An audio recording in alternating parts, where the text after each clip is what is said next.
Like it's a huge turning point. If you deny the ring, like Galadriel, since we're like just talking about this too, like that's like the Galadriel's turning point. Because for her, like she actually when she like was supposed to go back to the Undying Lands, actually, Mm-hmm. she was kept from doing that by who are essentially the gods. So her rejection of the ring was basically like her ability to like win back her honor. And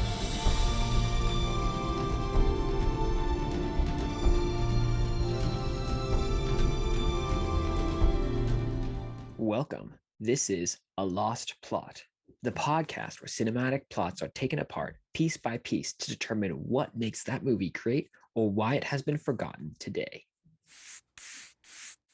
Hello, ladies and gentlemen. Welcome back to another episode of A Lost Plot. I'm your host, Maverick, here with our wonderful guest today, Philip Dutt. thanks, Maverick. Yeah, Oh, yeah. We're happy to have you on here. Philip's been around. We've known each other for a little bit now, but this is a yeah, coming together of two different podcasts. So we'll hear a little bit more about that at the yeah. end. I'm But excited. the resident Lord of the Rings expert here, so we're gonna go with that. To um, you don't think? I think so. You got to see the well, map in the background. You know this guy. yeah, yeah. All right. I do love Lord of the Rings, no doubt, no doubt. uh, I'm not the like Tolkien scholar. If you ever heard of like Tolkien scholars, they were just like they actually study Tolkien, the books and like the languages and all. So like, I'm not there, but I am a fan. he hasn't transcended to the highest level yet, but he's getting there. What can we say? So we're doing Fellowship of the Ring today. This was released in 2001. We're gonna get a little bit of the nuance because the books came out much earlier, but for the movie's sake, because we're reviewing the movie, it came out in 2001. It was the screenplay was written by Fran Walsh, Philippa Boyens, and Peter Jackson, and it was directed by Peter Jackson. But enough of that. Philip, what is the Lord of the Rings, the Fellowship of the Ring about?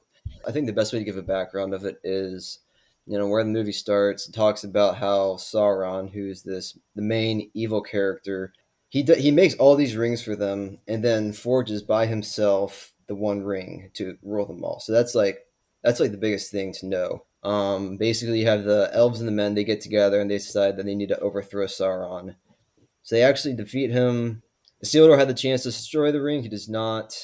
Is killed, lost, and basically the ring is lost in a lake. But so Frodo gets the ring. Gandalf lets Frodo know that hey, this is the one ring, and you can't stay here. So Frodo goes with Gandalf essentially, and they end up at Rivendell, and that is where the Council of Elrond happens. Basically, that's where they decide that hey, this is the One Ring, and we need to destroy it. And the only way to destroy it is if we go to Mount Doom and throw it into the fire, because that's the only way to do it. The council puts together 9 members who are at that council, who all agree like, yeah, we need to go to take this ring and destroy it. I think the next big step is they get to Moria, and basically they get in a tumble and they fall to the depths of Khazad-dûm, and so everybody thinks that Gandalf's dead. So they leave, takes them through to the elves and Lothlorien, and then through there, the elves kind of help them out, give them supplies, and then they move on to a place that's called Amen-Hen, and that's right at the Falls of Rarus. Right. That's basically where like the Fellowship breaks up because Uruk-hai, take out Boromir. They take some of the hobbits, and then Frodo's like basically getting away because a big part of that was that Boromir tried to take the ring from him. So, Yeah. and then that's where it kind of ends with everybody going their separate way. And so, Yep. yeah, No, it's especially if you're watching the extended version, which I may or may not watch. It's a lot, so there's a lot to enjoy there, but there's also a lot to unpack. So, yeah, I guess let's just get into it. So the opening was interesting, and you touched on it right at the beginning, but I thought it's worth noting because there's almost a sense in which this movie has two different openings. There's the one which starts with just explaining the world and the whole history between the men, elves, dwarves, and all the people of Middle Earth, and then Sauron and his involvement in everything, right? And that whole like 10-minute intro, and then after that you have a secondary intro that's all about the hobbits and their way of life and Bilbo and Frodo and all of that. In regards to setting the scene for everyone, do you think having those two intros was effective? My opinion, yes. Cool. Um, so Why? you got the prologue. At some point, the ring is gonna have to be explained. Yeah, for Um, sure. Kind of side note in the books, like it is Sure, go explained by ahead. like Gandalf to Frodo, Hmm. so that he goes into depth about it, just because the books are more detailed. But I love the battle of the last alliance between the elves and the men. Hmm. Um, Yeah. so like I love like that whole scene there. So like I think it's very like captivating the audience of, oh wow, this is like, oh, this is cool, like fight scene in the beginning. My understanding is that there was this almost epic proportions that Tolkien was trying to convey in just creating the world, right? And so the opening, that first opening, creates or demonstrates that vastness, just how huge this world is. Um, and that's almost necessary to set the tone for not even just this movie, but for the next two movies also, where you have this is a grand epic that's going to span this entire thing. So I did appreciate that. I think there's good merit for that. Did it have to be 10 minutes? I feel like it did, but I'm also kind of a fan. Not the same fan as you, but like I'm definitely a fan. So I ate it all up. Do you think like the secondary part with Bilbo monologuing about hobbits and all that was that also just as necessary, or was that a little excessive? So, and yeah, there are multiple ways of approaching this, really. All right, Go ahead. so Yeah. in a sense, you have people who are fans, all right, Hmm. who read the books before the movies came out, all right, in that sense, all right, so they know all the backstory and everything.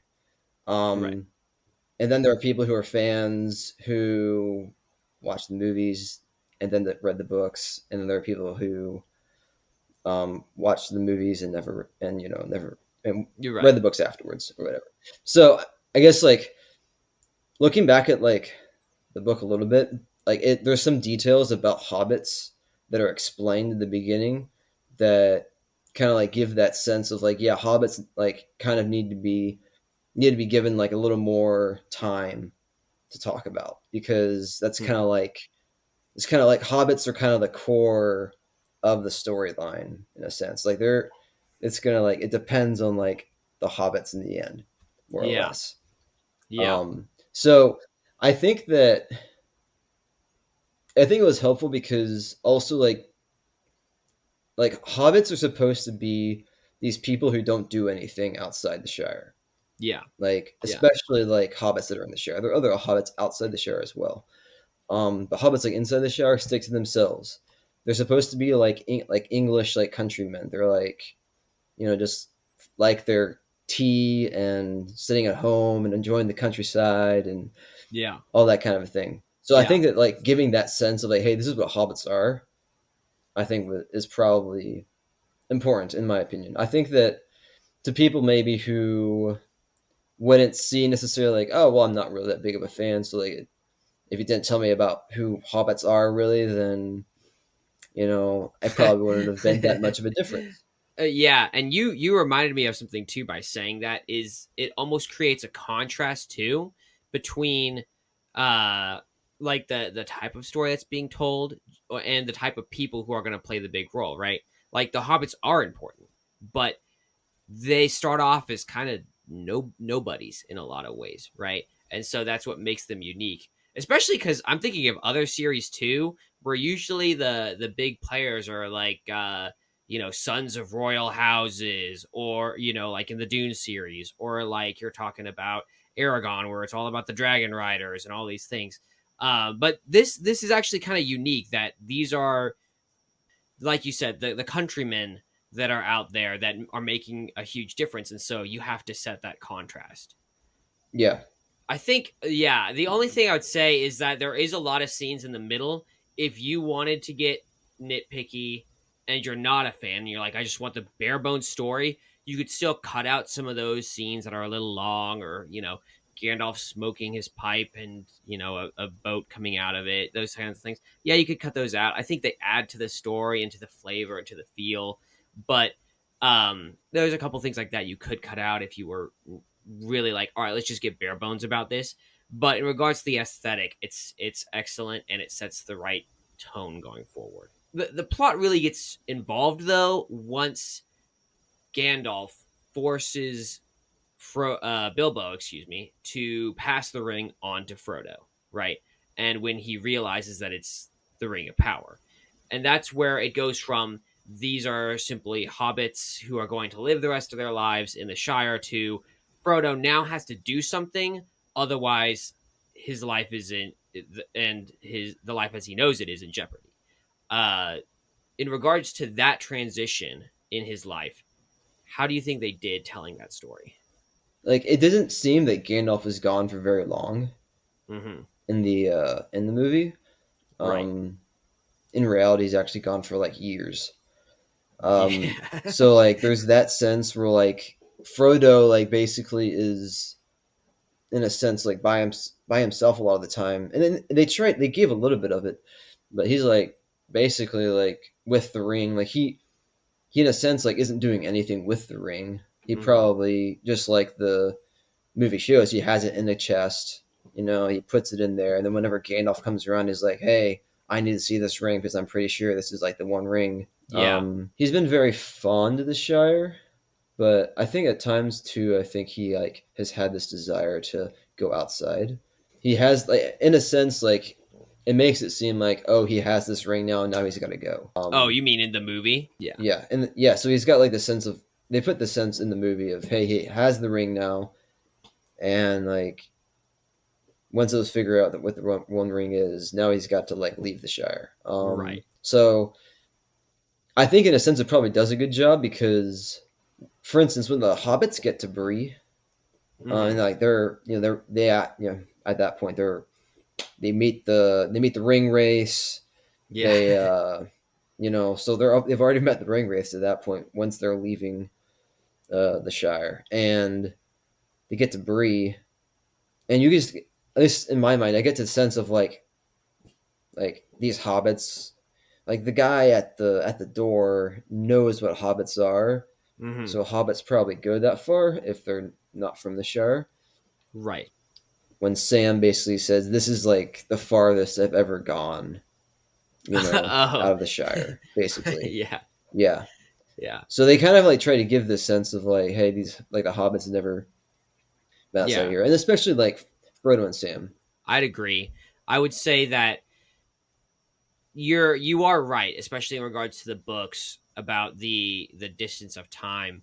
From a storytelling perspective, uh I think I'm a little biased specifically for this movie, but the from a storytelling perspective, I think getting right into the action, especially if you're not familiar with the story, helps people to get more engaged and say, okay, this is like right on their tail. They're about to get destroyed if they don't get out of here. Kind of impression, right? And they pull back a little bit as they're walking through the fields, like you said, and Sam's like that. But yeah, no, that's a great point.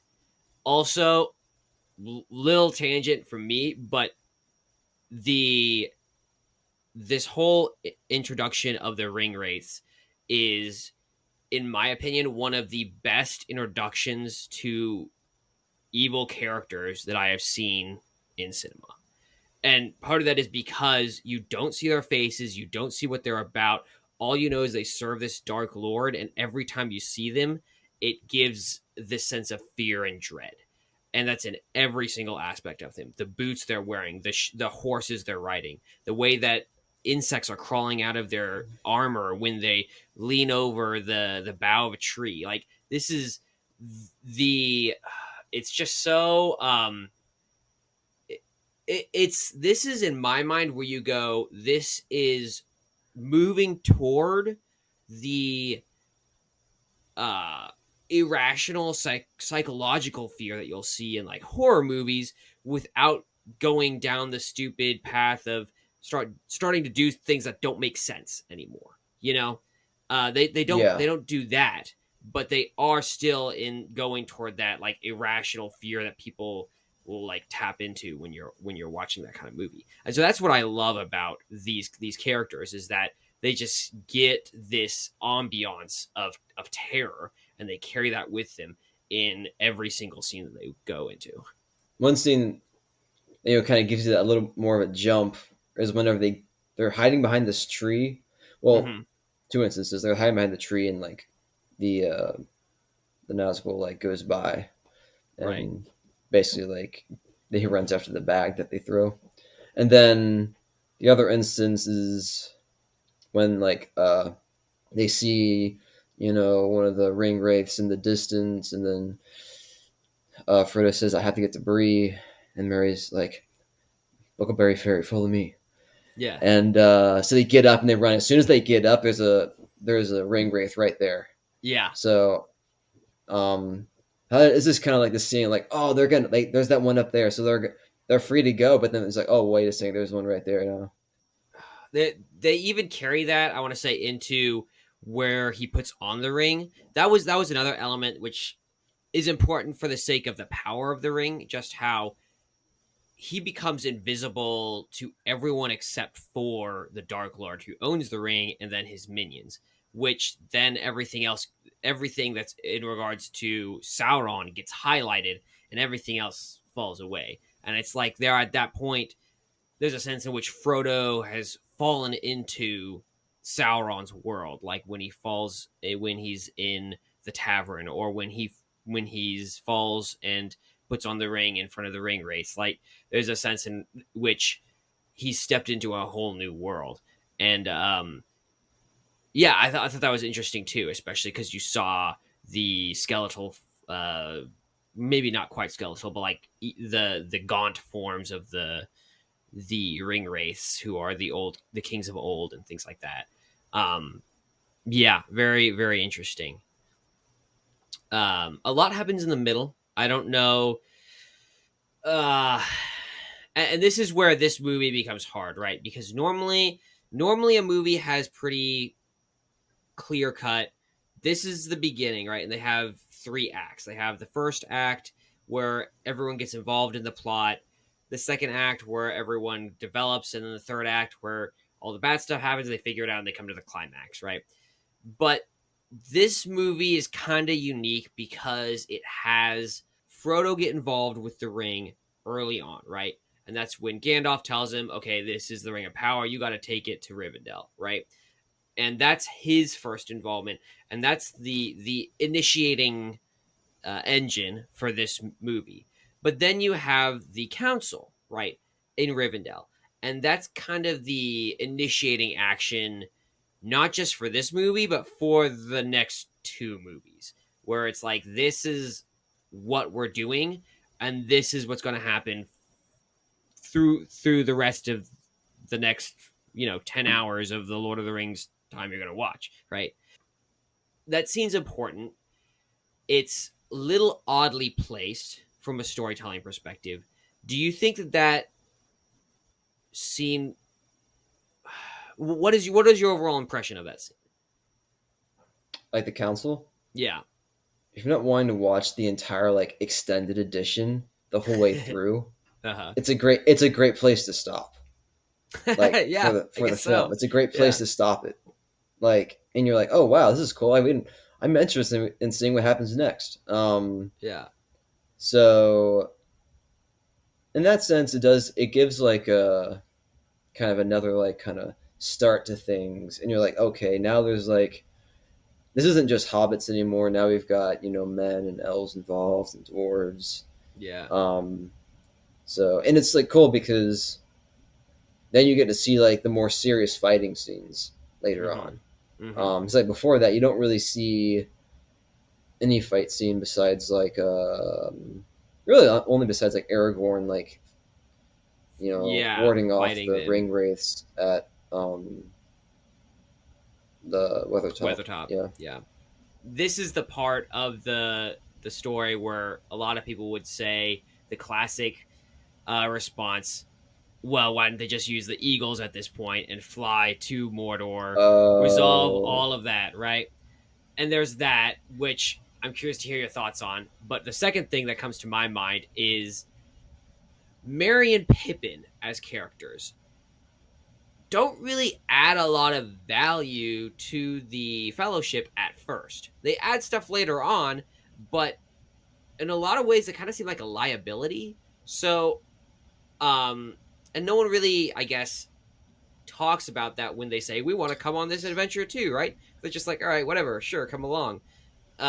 Which for something this significant, like the entire future of Middle Earth is at stake here, to have two liabilities just come along seemed kind of uh, excessive, I guess. So, what are your thoughts on Merry and Pippin, and what are your thoughts on the Eagles? the Eagles tend to live by themselves and Mm-hmm. aren't really just gonna like come out and help you if you ask them to.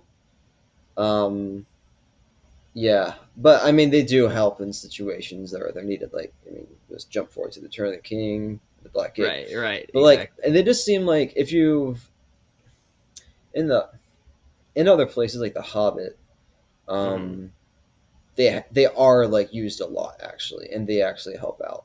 I can't remember what actually his answer was, but I'm pretty sure Tolkien was actually asked the same thing. Mm-hmm. I could be wrong. I can't remember what his answer was, but Yeah, no, go ahead. I just saw a video that I'm pretty sure is fake, but it was like an interview with Tolkien, and you just hear the audio, and he's like, every time everyone asks me this questions, I just tell them, "Shut up." oh, dude, no, actually, I think that actually might be it. uh So yeah, the Eagles, yeah, that could have been done, but like, why would you like? But then, like, why would you destroy the story? You know, like then there's like the whole story is isn't lost. there? Uh huh. Have you ever watched How It Should Have Ended? Yeah. Have you ever seen that? Okay. Well, have you ever watched the Fellowship of the Ring one where I don't know if I did. they're like distracting Sauron, and Uh then huh. they fly over Mount Doom with the eagles, and Frodo drops the ring in. It just The destroys it. other Yeah. thing is, nobody like of his own will can like destroy the ring. In the end, like not even like Frodo couldn't destroy it, and actually Mm-hmm. not even like Gollum, he like fell to his own destruction. Right. He didn't like jump in or anything. You know what I mean? Right. So Exactly. so in a sense, like would Frodo when he got to Mount Doom and he was on the eagle, would he actually drop the ring? Like Interesting. probably not. So that's an interesting thing because yeah, you Yeah. see, and they just set the stage for that in this movie where early on he only feels the need to grab the ring in very high pressure situations, right? Those are, and then there's the accidental time in Bree where it slips on his finger, but for the most part he's not holding it, touching it in the same way that you saw Bilbo doing at the beginning of the movie, right? And what you frankly will be seeing him doing by uh, the Two Towers and the Return of the King, where he is fully engaged. Um, so you think that regardless of the amount of time it takes to make him almost like chain it to himself, right? You don't think that the time was one of the significant factors that would determine if you would throw it in or not. Yes, I don't think time would be a significant enough factor. Interesting. Isildur went to Mount Doom after what, maybe Hmm. a couple of hours of having it, Hmm. and then he wouldn't throw it in. Interesting. Okay. I think that's a decent response. You just have to have Gandalf push Frodo off the eagle, and then you got it. Oh uh, man. Or uh, or cut his finger off, or like cut his yeah. finger off above the mountain, and then have it drop There we in. go. There we go. Uh, You're done. yeah. um, Yeah. What do you think, kind of going back to earlier, what do you think about the Merry and Pippin thing that I was curious about? Do you think that that's a valid concern, or do you think that there was actual, what is there reasons in the book that they're brought along that they added that they didn't explain in the movie? In the book, not everybody at that meeting in the book was at the meeting in the movie. For instance, Okay. like Bilbo was actually there in the book, and Hmm. I think Frodo was too. Actually, a lot of ring bearers, like Elrond has a ring, Gandalf has a ring, Bilbo had a carried the ring, Frodo carried the ring. Right. But yeah, I don't really remember if like how Merry and Pippin got involved or how like Sam got involved. Hmm. It might have been at least something where they're like, hey, like Sam's just like Gandalf told me to protect Frodo, and I'm not gonna leave him. Right. So no matter where he goes, I'm gonna stay. Right. So maybe like Merry and like Pippin gave like enough, just gave enough of a bother that in Like the end it's like, belligerence. all right, you guys can go too. Right. But the other thing was also is that there's a specific reason like why there are nine members is because there are nine Nazgul, and so there are nine members to like actually like, hey, nine Nazgul, nine members to like kind of be able to Like, face the Nazgul in a sense. interesting. That's kind of like that was like the idea, like one of the ideas where like, hey, there's nine. One thing was like Elrond's sons in the books actually were going to go, or there was like talk of them going, but they didn't Huh. end up going. So that would have been interesting to have like more manpower from somebody. Trade But in one. Get a master elf lord instead. yeah, yeah, it's like those video games. Have you ever like play like the old like they're called like the Lord of the Rings like Return of the King games. They were like third person games No. with like um anyways, you could like be different characters and like you could either like be like the three, Aragorn, Legolas, and Gimli, and you could play like either of them in the quest.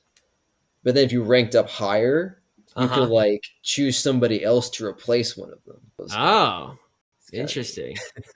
That's kind of cool. Yeah. No, I had no idea. Um, yeah. So they move on from there and they end up going.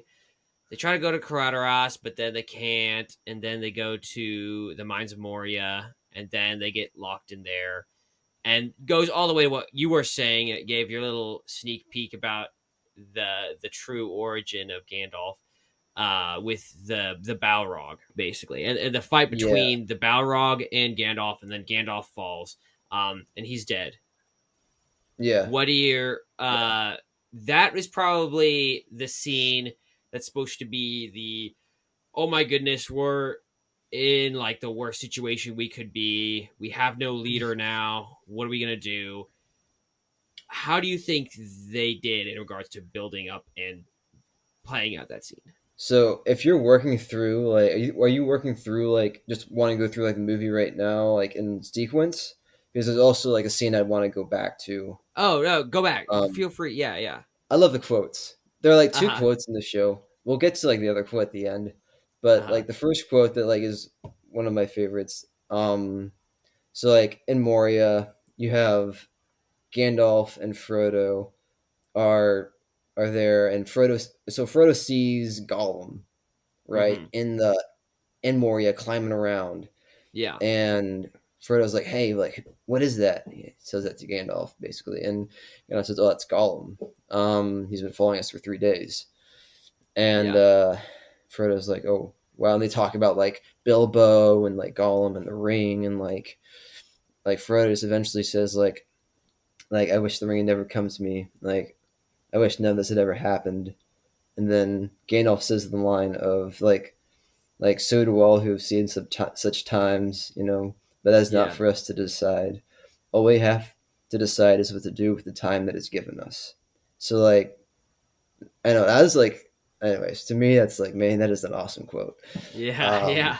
the quote was actually in the books was when Gandalf was talking to Frodo about the ring in Bag End, and so like that's when the quote came up in the books. But yeah, I think like just for like because of the Christian vision that Tolkien had, and like you get that sense of like, hey, like maybe he's not doing that intentionally to put it into his world, but like you get that sense of like it's cool. Like there's something more in this world that's like got everything in control. Anyways, Hmm. Right. Well, it also underscores just the value of the time you have, because soon after that, Gandalf's gone. And so there is a sense in which, especially in Frodo's mind, as you see that recollected at the end of the movie, he's at this point where you have to value what time you have and do with it what you can.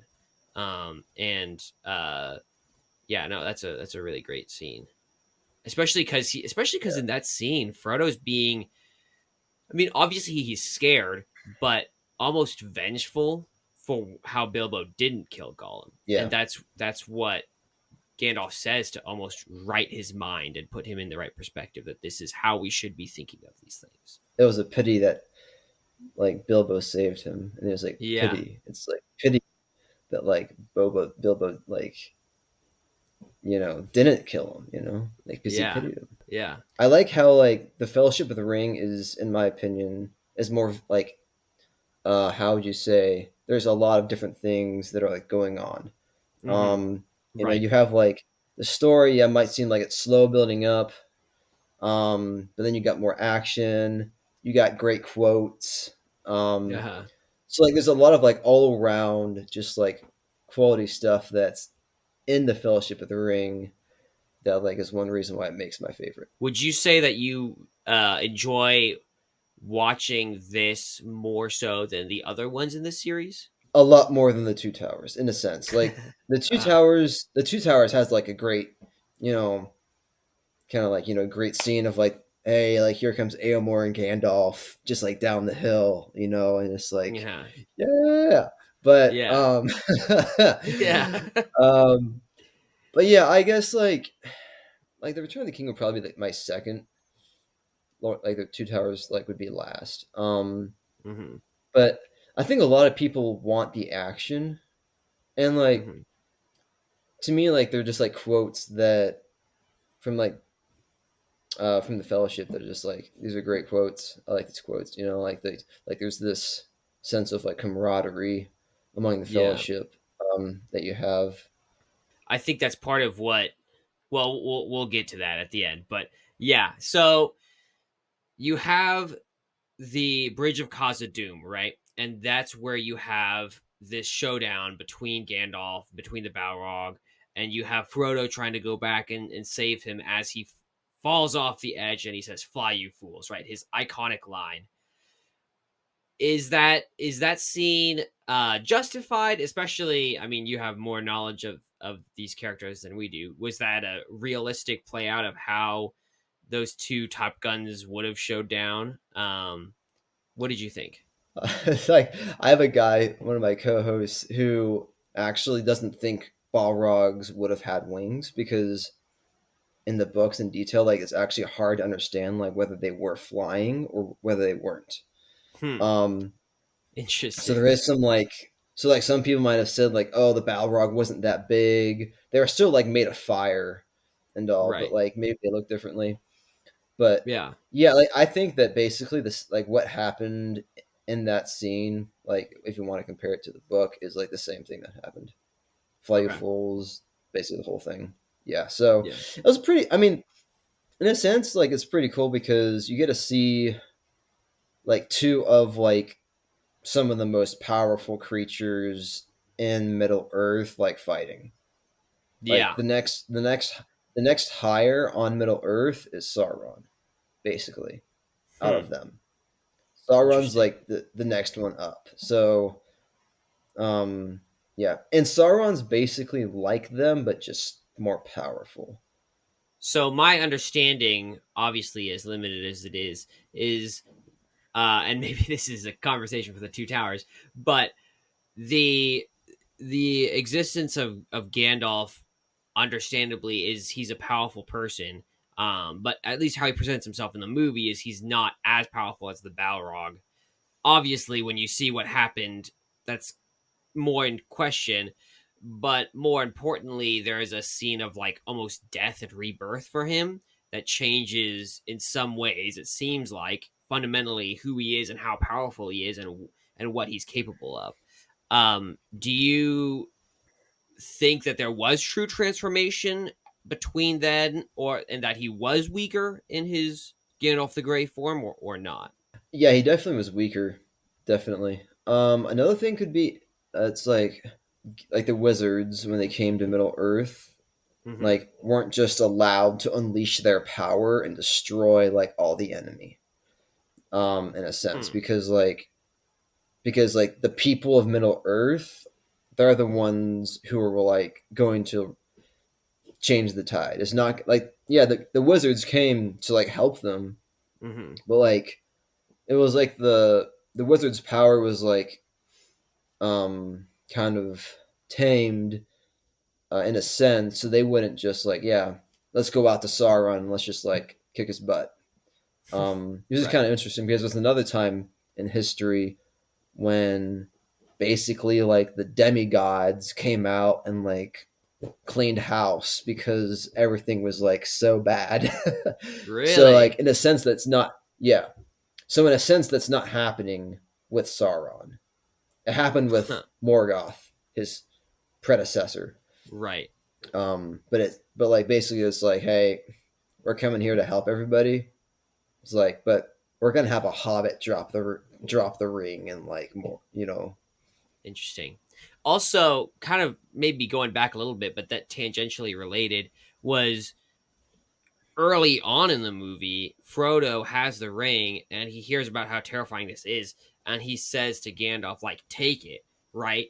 And Gandalf's like, no, I'm not going to take it. And he says, I'm giving it to you. And he says, don't tempt me, right? And you see that temptation happen to multiple very powerful beings in here, like Gandalf, Galadriel, and even Aragorn, you know. So is there, when it comes to, especially because you said that at least if I'm understanding correctly, that Gandalf and Sauron are the same being in essence, just Sauron's a more powerful version. Uh, what would it Yeah. mean for Gandalf to have taken the ring? He would definitely turn evil, basically. Hmm. Like out of everything he would want to do, he would turn evil. Somebody who like desires the ring is not going to be like going like good places. Like Frodo takes the ring Mm-hmm. kind of out of like, oh, I've just been given this, and now I'm told to go to like Rivendell, and then now I'm told to go destroy this, and I'm going to go destroy it. Right. You know, so in a sense, like Frodo is not entirely like thinking that he can use this thing to the best, like to the best of his ability. You know, you Mm-hmm. got Boromir at the end who's like, hey, I'm going to take this ring and I'm going to like take it back home, and then we're going to like Kick destroy butt. the enemy because now we have this yeah because now we have this powerful ring. Mm-hmm. Yeah, so like when Gandalf comes across it, because like, it's the same thing as like what happens with Galadriel. Like Mm-hmm. it's a huge turning point if you deny the ring, because Gandalf actually has a ring. Right. Because one of the elves died and he took it. One of the Elven kings died, so he took that ring. Okay. But so in this, so like he would have like two rings of power, and Right. like so in that sense he would like yeah be really powerful, but it would corrupt him. So Right. there's like that, like Galadriel, since we're like just talking about this too, like that's like the Galadriel's turning point. Because for her, like she actually, when she like was supposed to go back to the Undying Lands, actually, Mm-hmm. she was kept from doing that by who are essentially the gods. So her rejection of the ring was basically Hmm. like her ability to like win back her honor in a sense. I mean, Hmm. there's more that could be like tricky with that. Some people like disagree with how that exactly like worked out. But anyways, like it was her redemption, like her redemption like character arc.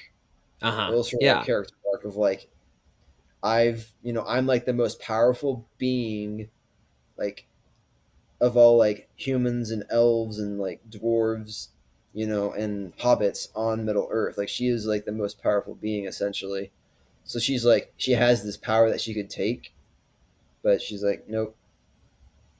Hmm. I've always desired the One Ring, but I'm gonna let it go. So they're like doing the same thing with Gandalf, doing the same thing with like Aragorn, Hmm. and kind of showing like these are leaders who are not power hungry, and that's a huge Right. thing. Also, just like as power, and just like the whole kind of as a theme in a sense of Lord of the Rings, is that power is not a virtue, right? And that's something Right.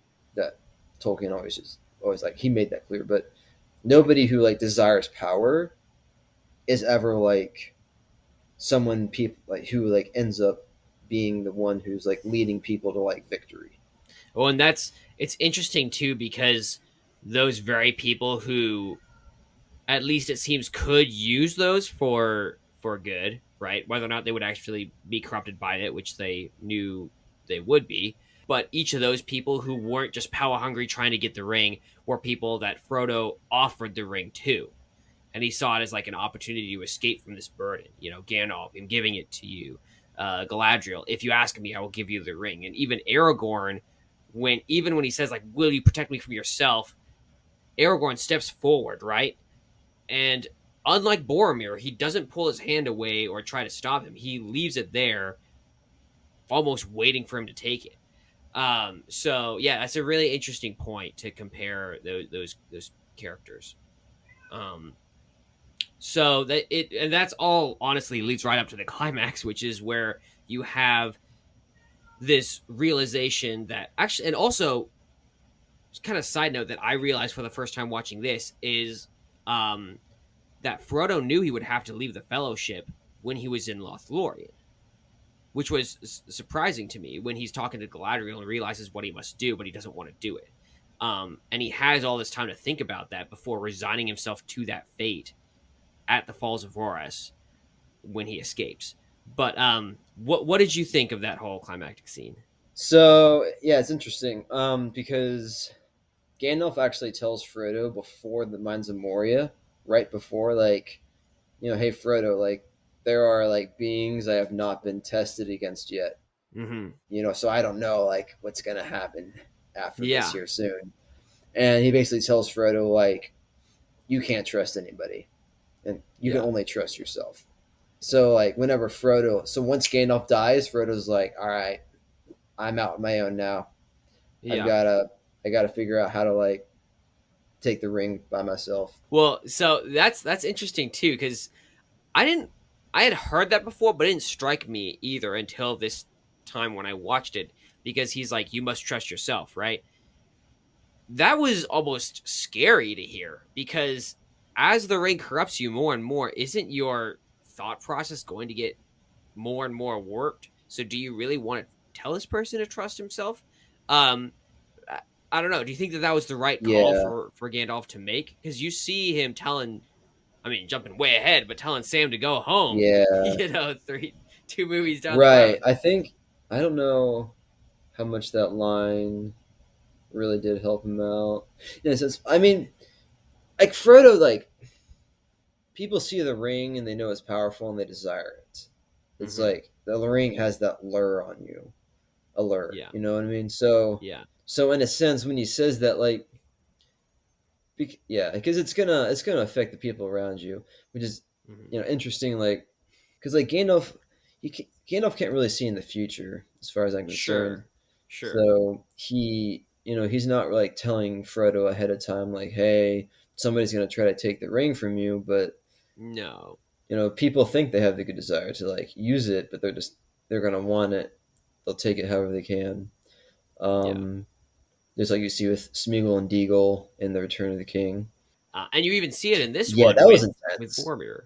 Yeah, that's it. Well, Right. especially, Yeah. I mean, obviously when that movie happens, that'll be a whole discussion. But the whole, the eerie, almost like screeching that they have going on as that scene plays out does not help with the like drama at all. It gets very intense very fast. I was Yeah. like 7 when I saw that. Oh gosh. Oh, we saw it in theaters, I'm pretty sure. I don't uh-huh. know. My parents were wondering what they did letting us watch that. I don't know. I thought they were the greatest movies ever back then, uh-huh. but Um so anyways, the climax you have Boromir trying to get the ring. He doesn't get it. Aragorn rejects the ring. Uh the whole battle starts to ensue. Frodo runs off. Sam chases him. They go across. Boromir dies. And the two hobbits, Merry and Pippin, get captured. A lot goes on.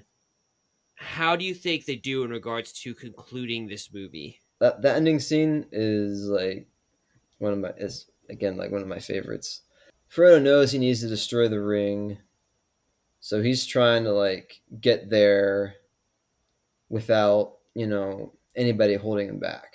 At the extreme, he just doesn't want anybody to like go with him. Right. So he's like, trying to stay away from everybody. When Boromir tries to take the ring, now his character is just like dived, and like now he's just like Yeah. kind of this horrible person for trying to take the ring, and almost Yeah. like evil in a sense. You even So it see was, that for like his character, right? It's almost like he's right on the edge, and then you see that scene where he turns around, and he says "fool," and he just goes after him. That's just where he dives, exactly like you said. Like yeah, it's so crazy. But keep going, keep going. yeah. He sets up like now you have Boromir's like character development, almost like redemption arc that happens, right? So he goes from this Hmm. guy who just tried to take the ring to a guy who then just like stops, like defends the hobbits to his death. I mean, that's huge. I mean, the whole time this was actually, me watching it, I just thought about how like him blowing his horn and like defending the hobbits was like a great way of distracting everybody from Frodo. Hmm. And with any like kind of fantasy film like this, I guess you have like the good guys are easily kicking all the bad guys, like killing them left Right. and right. Like one Yeah. sword strike after another, without any challenge. So like, Uh one of my huh. favorite scenes is like whenever Aragorn tells Frodo like, "Hey, I would have gone with you to the end, to the very fires of Mount Doom," and then like Yeah. he turns around and it's like, "Oh, there's," and Frodo's sword turns blue.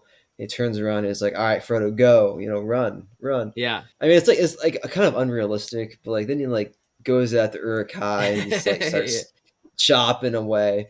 And Yeah. what's really cool actually, if like you ever watch the extended edition or like have the what are called the appendices, the Yeah. extended edition, the The appendices bonus talk about material. Aragorn was very into like getting the sword play down. He was like Oh, really? he would have his Vigo? sword, Yeah. yeah. He would have his sword everywhere with him. He was like, yeah, so he was really into like, doing the sword play like to the T. Which is Yeah. kind of cool. So then you kind of like see that scene, and it's like it's a pretty cool like sword fighting scene. Well, especially when But he goes head to head with that Urukai, that's so fun. Oh, yeah. well, intense too, but yeah. So another thing about that, the Uruk-hai guy, when he took the knife out of his leg, was Uh supposed to huh. throw and miss Aragorn, Uh but huh. he accidentally threw it straight at him. So Viggo Mortensen baseball bats the knife out of the air, and they like, oh wow, that's great. I'll keep that. Wow, that wasn't even intentional. Oh, Wow, no, it wasn't. No, he was not that's supposed to throw it at him. Yeah, the scene. It's a great scene. Yeah, there's so many good things about it. I think the big thing for me is how they end it with Frodo, just because of that whole arc, right? For the whole story, it's all about this fellowship with all these other people, and it ends like he's breaking the fellowship when he's leaving, and so is it's like sad, but he realizes it must be done, and he no longer can have that support that he's been relying on this entire time to go there, and so there's a sense in which he's always persevered, but he's always had those people around him to help guide him that he's relied on, whether that was Aragorn or Gandalf or even Sam. he still has always gone with them to help guide him. And here he's going on his own. And that's, Yeah. he's literally like crying as he's about to leave. And he's thinking about all these things that Gandalf has told him and all this stuff. And yet he still takes that leap of faith forward and moves out on Yeah. his own. Another thing that I like about that quote that Gandalf said to Frodo is because that's actually the same quote that Frodo reflects upon when he's at when he's gonna cross the river. Right, Oh, he's about to really? cross. He reflects on that same quote. So it's really, I think, a great scene, and really shows almost in a bittersweet way that like this arc is over, right? And now you have to be willing to step out on your own and figure this out. And at the same time, it has, like you said, the arc for Boromir, which is huge, and his whole mini redemptive arc where he is standing by and facing his responsibility to take care of the people around him, which he had fallen out of just moments prior. Um, yeah. So themes. Guess this is the right time to talk about them. Do you Oh have yeah. some themes you saw in this movie that you uh, loved? Themes that you thought were uh, super relevant? What do you think? yeah. So this is another quote scene. The other quote scene that I like at the end of the show. And actually, this is kind of like a theme of like friendship. Okay. Um, Yeah. in a sense, and just how like friendship is like kind of tied through all this. But so like Aragorn, at least in the book, Tolkien wrote Aragorn as always being willing to like step up and like take the throne as the rightful heir to the King of Gondor. But in this, what's interesting is that Aragorn is resenting. Like you even see on that island when Boromir and him are like struggling over it. Because like they're the two men there. Like Right. Boromir's dad is the steward, and Aragorn is the heir, and Aragorn's like rejecting, and Boromir's like, you need to quit like walking away. Yeah. Which is interesting. And then, so like they're kind of like they kind of have this bond and like this back and forth through the whole movie in a way. And then at the end, when Boromir's dying, you have Aragorn, and him talking, and Aragorn like tells him like, "I will not let the White City fall, nor our people fail." So Mm-hmm. he there like kind of basically says like, "Yeah, I'll." He's like still in like the later movies, he doesn't actually really take up like full responsibility as being an heir, but Right. it's like at that point with Boromir, he's like, "Yeah, I'll go and I'll like defend the White City, which is Minas Yeah.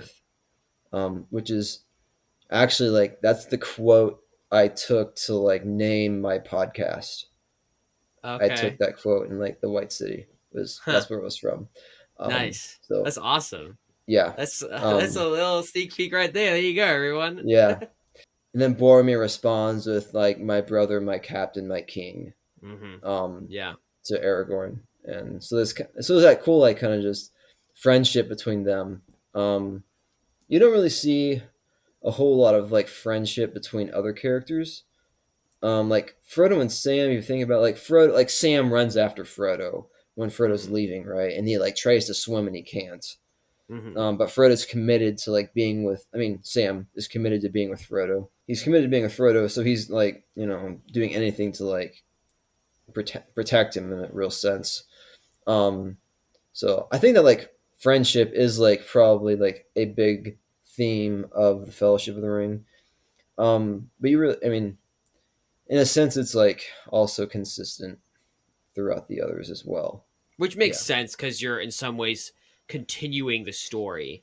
And so there is a sense in which the arc of this story is ended, which is the core fellowship, but the story itself of taking the ring to Mount Doom and all the other ancillary things of Middle Earth still continues. And so you will it's not surprising you will continue to see those themes. Um, yeah, because I was thinking one that I always think of is just the perseverance, especially of Frodo as a character, is a very strong theme. And there's a sense in which it starts here, but really continues in the later movies. Yeah. Yeah. Also that quote, "Brother Captain King" is one of my ringtones. So you might say I'm a fan too. Your ringtone? Oh yeah, oh yeah. You better believe it. I've got a little nerd left in me. Come on. Oh man. Uh, nice. So, favorite characters. Do you have a least favorite, a most favorite, one that you think could have been developed better, one that pissed you off? Whenever I was growing up, it was Legolas. When Okay. I was little, just because like Legolas is always so cool, man. Looking like he does all these feats. He takes down the like the Oliphants and whatnot. Yeah. But I mean, he doesn't really have anything like crazy that he does in the Fellowship. But um, I mean, elves are supposed to be, I mean, they're supposed to be like more. They're immortal, right? So they Yeah. should be like doing like, in a sense, like greater feats than men could do. Right. But yeah, I guess like Aragorn would be my favorite. I mean, he has the greatest fight scenes in the Fellowship. Yeah. Like he takes on the 100%. ring wraiths, and then he takes on the Uruk-hai. But if you know like more about like the backstory, like him and Gandalf were like went through like some stuff. They tried to Yeah. find Gollum. If you remember Yeah. in the books, like I mean in the movie, he says like Frodo, I tried to find Gollum, but like then we got to him first. Like him and Aragorn were the ones trying to, Trying to get him. yeah. Yeah. I would say for myself, probably Boromir. I'm a big fan of Sean Bean as an actor, even though he dies every time. But it's Except for the National Treasure. that's right. Uh, I really like flawed characters, and I think that's what really sticks out to me. Is Hmm. and you see this a lot in later movies too. Is he's someone who's very he has a lot of good motives for what he's wanting to do, right? Because he's trying to protect his people and he's trying to fulfill the responsibilities that his father's placed upon him, and all of these things. Um, all of his motives, in some ways, are pure. That he wants to save his people. He just has the wrong avenue to do that, which is using the ring. And so uh, I think that those conflicts are really interesting, makes him a really great character. And his arc at the end where he is penitent and he goes like, you did what I could not when you rejected the ring, and understanding that he made a mistake uh, is really just important, because honestly, all of us are going to make mistakes. So owning up to it is the best thing you can do. And even though it's Yeah, on his literal deathbed, it's still a great story. And yeah. I think he's a great character. Probably it's like one of the great redemption arcs in all the Lord of the Rings, Middle Earth Yeah, stories. Actually, cool. Well, on a scale of 1 to 10, one being I hate this movie, I will never watch it again, and 10 being I love this movie and I will watch it tomorrow and the next day and the day after that. How do you rate this movie? you gave the caveat of like the 10, where like you would watch it every day. I would not watch it every day. But I uh, don't think most people would watch their favorite yeah, movie every yeah, day. yeah. Um, No, that's so slight hyperbole. Yeah. it's pretty close to a 10. Like I like the more I've like watched it and the more I've thought about it. It's got action, like great lines, great character development.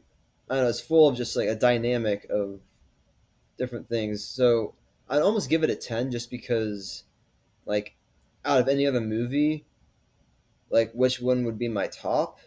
And I'd have to say like it would be. That's good. That's good. That's honestly, so I would give this one a 9.4, which out of 10 is the highest I have ever rated a movie on this podcast as of today. So I really like this movie. I think it adds a lot. The only thing that I can think of that is really like I'm not sure why they did that, is Merry and Pippin going on the Fellowship. But they're ancillary characters, especially in that point in the movie. So is that a reason to mark it down? Not really. Um, So it's got a lot of great themes. It's got a lot of great characters. It's got an excellent story to tell, and by itself too, it still has a cohesive story. I don't know, and I'll have to rewatch the Two Towers before I say this definitively, but I don't know that the Two Towers is cohesive by itself. But I would say the Fellowship is, and it's something that I could watch on its own anytime and I'll enjoy it. Like I still will watch scenes. I'm like, oh my gosh, that's so cool, even though I've seen this movie like over 10 times, you know? Yeah, So yeah, it's there's a reason that I can watch that and still get that feeling. And I think that that speaks to the value of that as a film. yeah, definitely. Yeah. Philip Dutt, thank you for coming on today. Where are the best places for people to find you, find your Oh, podcast, any of that kind of stuff? the places we're at, just the White City podcast. Search that anywhere; it's going to come up on our website. You go for the White City podcast on Spotify. It's going to come up in like one of the top results probably. As far as like Facebook, search the White City. The White City. I think the tag we have is the White City podcast. Yeah. So like those are like the big places. YouTube. Go for like Return of the White City. What will be like the season that we're at right now, kind of in between the shows. Cool. Well, there you go. Make sure you guys check him out. And, well, that is all we have now for today. That's the pod. It's a wrap. We will see you all next time. If you have a movie you want reviewed or have some feedback to give us, send us a message at alostplot.com. If you like this podcast, please leave us a review. It really helps other people find our podcast. We hope you enjoyed this episode and look forward to seeing you back with us next time. See you then.